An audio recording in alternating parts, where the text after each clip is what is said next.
भारतीय रेलवे के द्वारा पूछा हुआ प्रश्न मैं लेकर आया हूँ। प्रश्न है कंप्यूटरों का विकास पीढ़ियाँ।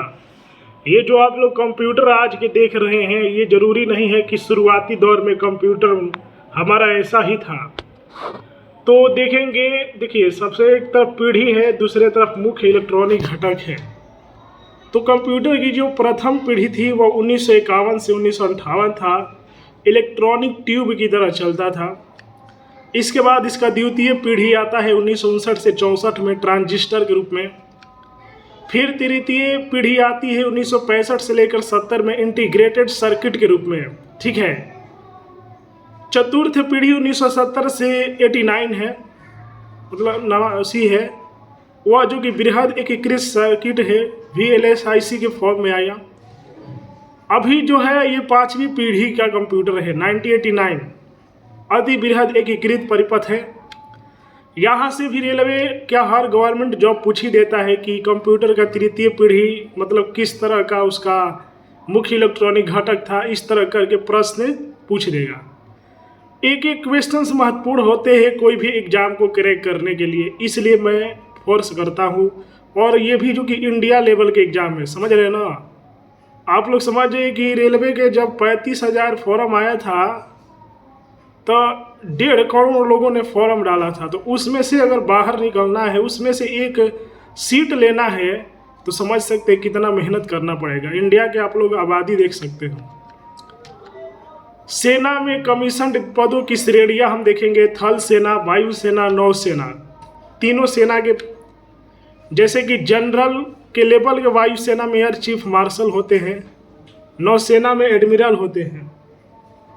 उसी तरह लेफ्टिनेंट जनरल के थल सेना में होते हैं, वायुसेना में एयर मार्शल होते हैं, नौसेना में वाइस एडमिरल होते हैं।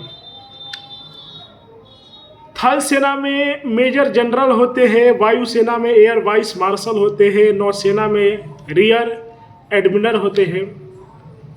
Brigadier, air commodore, commodore, colonel के जो पोस्ट होते हैं वही वायुसेना में जो है ग्रुप कैप्टन होते हैं और कैप्टन, ये तीनों सेनाओं के पद हैं।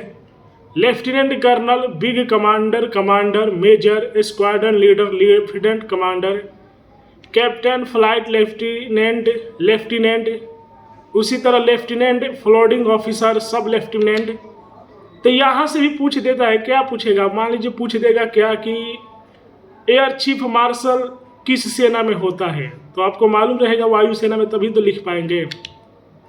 रेलवे का एग्जाम है, इतना आसानी से नहीं निकलता है, निकल गया तो बल्ले बल्ले। प्रमुख संधियां अब हम देखेंगे। सूरत की संधि जो कि 1775 ईस्वी में हुआ था, रघुनाथ राव और ईस्ट इंडिया कंपनी के बीच में। सालबाई की संधि 1782 ईस्वी में हुआ था, महादजी सिंधिया तथा अंग्रेज के बीच में। बेसिन की संधि 1802 ईस्वी में हुआ था, पेशवा बाजीराव द्वितीय तथा अंग्रेज के बीच में। ग्वालियर की संधि 1817 ईस्वी में हुआ था, दौलत राम सिंधिया तथा अंग्रेज के बीच में। पूना की संधि 1817 ईस्वी में हुआ था, बाजीराव द्वितीय तथा अंग्रेज के बीच में। सुगौली की संधि 1816 ईस्वी में हुआ था, ईस्ट इंडिया और नेपाल के बीच में। पुरंदर की संधि 1665 ईस्वी में हुआ था, सवाई जयसिंह एवं शिवाजी के बीच में। मैंगलोर की संधि हुई थी 1784 ईस्वी में, अंग्रेज और टीपू सुल्तान के बीच में। श्रीरंगपट्टम की संधि हुई थी 1792 ईस्वी में, अंग्रेज और टीपू सुल्तान के बीच में। अब हम देखेंगे कुछ जीवधारियों के वैज्ञानिक नाम। जैसे कि बहुत सारे जीवधारी, उनका वैज्ञानिक नाम भी होता है। ये भी बहुत ही फेवरेट जो कि टॉपिक है, हर एक गवर्नमेंट एग्जाम का है। जैसे कि मनुष्य का वैज्ञानिक नाम पूछ देगा तो आपको बताना होगा होमो सेपियंस।